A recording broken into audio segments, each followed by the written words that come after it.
सुबह ब्रह्म मुहूर्त में उठकर कर दो यह काम, आप जो चाहोगे वह मिलेगा। एक समय की बात है, माता पार्वती ने भगवान शिव से पूछा, स्वामी मैंने देखा है कि चाहे कितना भी अभागा मनुष्य हो, अगर वह सुबह के समय ब्रह्म मुहूर्त में उठता है तो वह बहुत सुखी रहता है। ऐसा क्यों है? मुझे ब्रह्म मुहूर्त का रहस्य बताइए। तब भगवान शिव ने कहा, हे देवी, मैं आपको इस प्रश्न का उत्तर एक कथा के माध्यम से बताऊंगा। कृपया आप इस कथा को ध्यान पूर्वक सुनना, और जो भी मनुष्य इस कथा को पूरा सुनेगा वह कभी भी इस अवसर को अपने हाथ से जाने नहीं देगा। ब्रह्म मुहूर्त का रहस्य जानकर आपका पूरा जीवन बदल जाएगा। भगवान शिव कथा को सुनाना प्रारंभ करते हैं और माता पार्वती से कहते हैं, बहुत समय पहले की बात है, एक गांव में दीपक नाम का लड़का रहता था। वह लड़का बहुत ही अच्छा था, लेकिन उसकी एक गलत आदत थी कि वह बहुत देर तक सोता रहता था। सुबह उसे जगाने के लिए उसके घर वालों ने कई प्रयास किया, परंतु वह रोजाना सुबह देर से उठता था।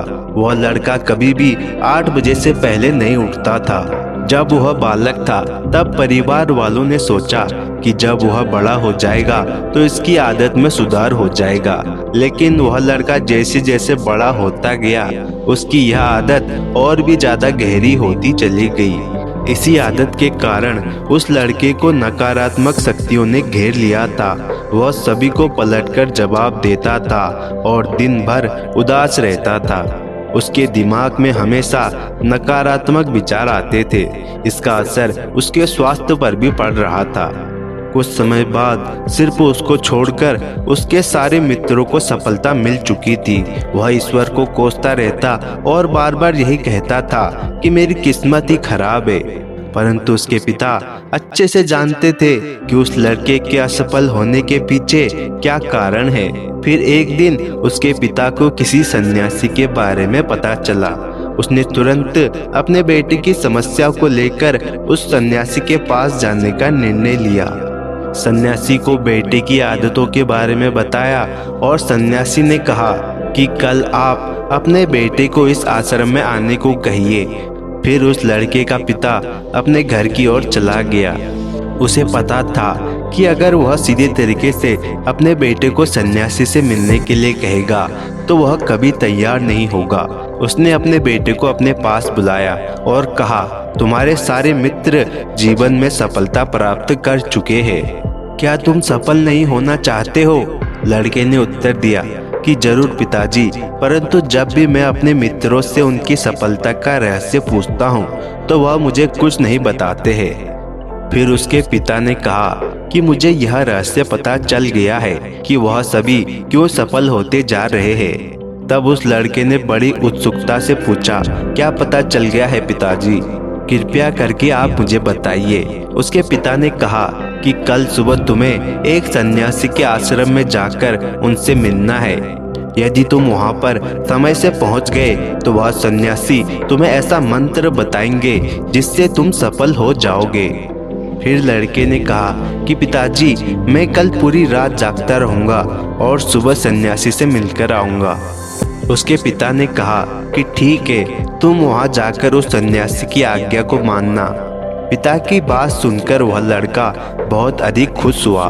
जीवन में पहली बार रात्रि में वह जागता रहा, परंतु थोड़े ही समय में उसे नींद आ गई और वह सो गया। फिर अगली सुबह जब वह उठा तो उसे पता चला कि सन्यासी से मिलने का समय समाप्त हो चुका है। उसके पिता ने लड़के की तरफ देखा और कहा कि तुम जीवन में कभी सफल नहीं हो पाओगे, जाओ और जाकर सो जाओ। पिता की यह बात सुनकर उस लड़के को बहुत दुख हुआ। उसने मन ही मन स्वयं को चुनौती दी कि वह कल सुबह सन्यासी से मिलने अवश्य जाएगा। उसने अपने पैर में एक छोटा सा घाव बना लिया, जिससे दर्द के कारण उसे रात भर नींद नहीं आई। यह ऐसा पहला अवसर था जब उसने अपने जीवन में पहली बार सूर्योदय देखा था। वह तुरंत ही तैयार होकर सन्यासी से मिलने के लिए चला गया। आज उसका अनुभव कुछ अलग ही था। वह बेहद शांत महसूस कर रहा था। चलते चलते वह लड़का जैसे ही सन्यासी के आश्रम में पहुंचा, तो वहां पर उसने देखा कि सन्यासी और उसके सभी शिष्य ध्यान लगाकर बैठे हुए थे। फिर जब ध्यान का समय समाप्त हुआ तब लड़का उस सन्यासी के पास पहुंचा और उन्हें प्रणाम करते हुए बोला कि आपके पास कोई ऐसा मंत्र है जिससे मैं सफल हो सकता हूँ? कृपया करके मुझे वह मंत्र बताइए।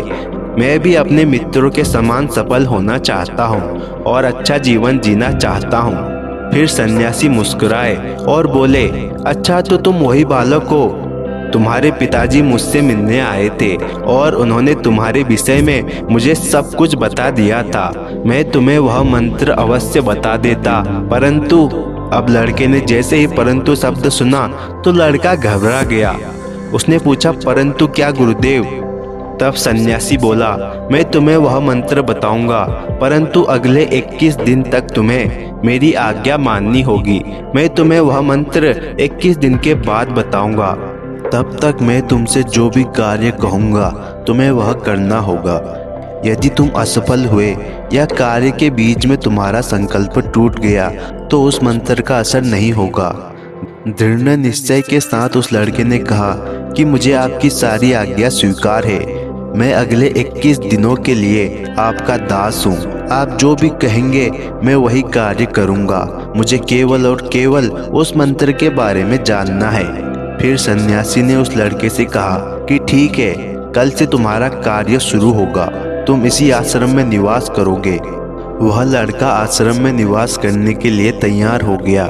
सन्यासी ने कहा कि यहाँ रहते हुए तुम्हें ब्रह्म मुहूर्त में उठना होगा और दूसरे शिष्यों की तरह ध्यान और तप करना होगा। साथ ही आश्रम के कार्यों में भी सहायता करनी होगी। ध्यान रहे, यह संकल्प टूटना नहीं चाहिए। अब लड़का सन्यासी के बात से सहमत हो गया और अगले दिन से उसके कार्य के दिन की शुरुआत थी। इस बार उसने दृढ़ निश्चय किया, परंतु एक सप्ताह बीतने के पश्चात ही उसका संकल्प टूट गया और वह 8वें दिन देर तक सोता रहा। जब वह नींद से जगा तो उसने कहा कि मुझसे कितनी बड़ी भूल हो गई है। वह रोते हुए सन्यासी के पास पहुंचा और कहने लगा कि हे गुरुदेव, मेरा संकल्प टूट गया।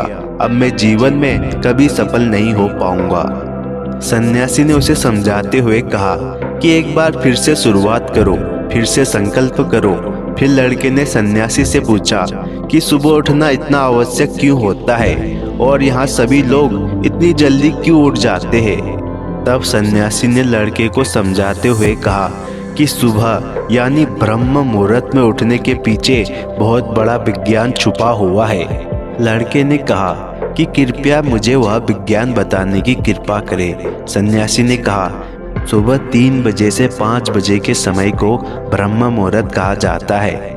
यह वह समय होता है जब पूरे संसार की नकारात्मक शक्तियाँ निष्क्रिय अवस्था में होती है और सकारात्मक शक्तियाँ सक्रिय होती है।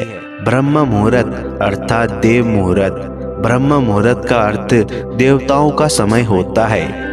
इस समय देवता धरती पर विचरण कर रहे होते हैं और जागृत मनुष्य पर उनका बड़ा ही सकारात्मक प्रभाव पड़ता है। ब्रह्म मुहूर्त ऐसा समय होता है जिसमें मनुष्य का मस्तिष्क बिल्कुल खाली होता है, जिसमें किसी प्रकार के कोई विचार नहीं होते हैं। और जब इस समय व्यक्ति अपनी पुस्तक खोलकर पाठ का अध्ययन करते हैं तो उन्हें सब कुछ जल्दी जल्दी याद भी होता है और यह लंबे समय तक याद रहता है। यह ऐसा समय है जिसमें हम ज्ञान को समझने का प्रयास करते हैं। इस कारण आश्रम के सभी शिष्य और संसार में बहुत से ज्ञानी लोग ब्रह्म मुहूर्त में ही उठ जाते हैं। प्राचीन काल में रोशनी का कोई स्रोत न होने के कारण लोग अपने दिन का समापन सूर्यास्त के साथ और आरंभ सूर्योदय के साथ करते थे। यह एक तरीका है जिसमें मानव जीवन प्रकृति के साथ तालमेल बनाकर चलता है। फिर उस लड़के ने कहा कि ठीक है, मैं कल से अपना संकल्प फिर से शुरू करता हूँ, परंतु ब्रह्म मुहूर्त में उठकर मुझे क्या क्या करना चाहिए। तब सन्यासी ने कहा कि ठीक है, मैं तुम्हें बताता हूँ कि ब्रह्म मुहूर्त में क्या करना चाहिए और कैसे करना चाहिए। सबसे पहले उठकर धरती माता पर पाँव रखने से पहले धरती माता को प्रणाम करना चाहिए और अपनी दोनों हथेलियों को देखना चाहिए और ईश्वर का धन्यवाद देना चाहिए कि उन्होंने तुम्हें आज का सूर्योदय देखने का अवसर दिया है। इसके बाद नित्य कर्म और स्नान करने से शरीर की ही नहीं बल्कि मन की भी शुद्धता बढ़ती है। स्नान करने के पश्चात ध्यान की प्रक्रिया होती है।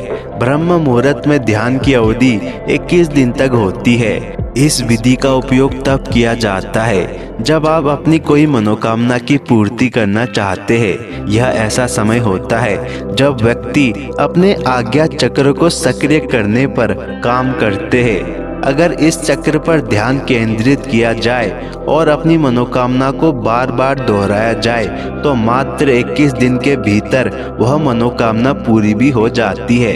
अगर आपके मन में कोई अधूरी मनोकामना है और आप उसे पूरी करना चाहते हैं तब उसे सबसे पहले उस मनोकामना का स्पष्टीकरण कर ले।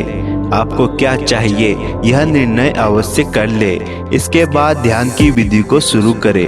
ब्रह्म मुहूर्त में स्नान करने के बाद एक ऐसा स्थान चुने जहां पर वायु का प्रवेश हो।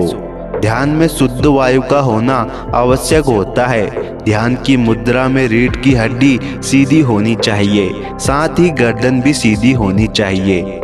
सुखासन की अवस्था में दोनों हाथों को घुटनों पर रखकर आंखें बंद करके बैठ जाए। हाथों की मुट्ठी को बंद कर ले और 2-3 मिनट तक बिल्कुल शांत हो जाए। जब आपका शरीर स्थिर हो जाए और श्वास भी शांत हो जाए तब उसके बाद अपना सारा ध्यान आज्ञा चक्र पर लगाए। इस दौरान लंबी गहरी सांस ले और सांस को रोक कर रखे।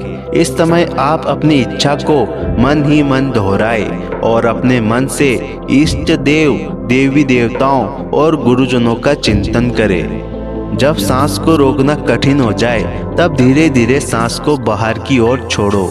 सांस को नाक से भरे और मुख से बाहर छोड़े।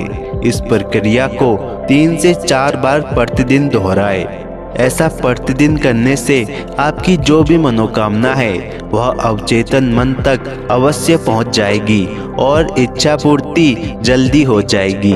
आज्ञा चक्र सक्रिय होता है और हमारी आज्ञा को पूरा करता है। ब्रह्म मुहूर्त के समय ईश्वर की विशेष कृपा होती है और कोई भी व्यक्ति अपनी मनोकामना को इस समय दोहराता है तो उसकी इच्छा जल्द से जल्द पूरी होती है। इस प्रकार सन्यासी ने उस लड़के को ब्रह्म मुहूर्त का महत्व बताया। अगले 21 दिनों तक उस लड़के ने बड़े ही मन के साथ इस प्रक्रिया को अपनाया।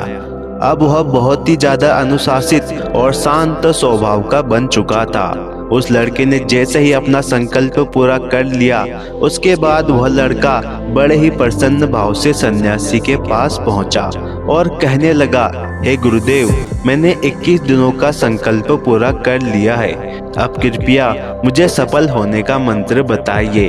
तब उस सन्यासी ने मुस्कुराते हुए कहा कि पिछले 21 दिनों से जो अभ्यास तुम करते हुए आ रहे हो वही तुम्हारी सफलता का मंत्र है।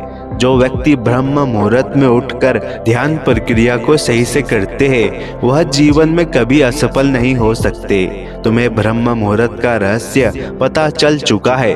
अब तुम्हें जीवन के लक्ष्य और सफलता दोनों प्राप्त होंगे।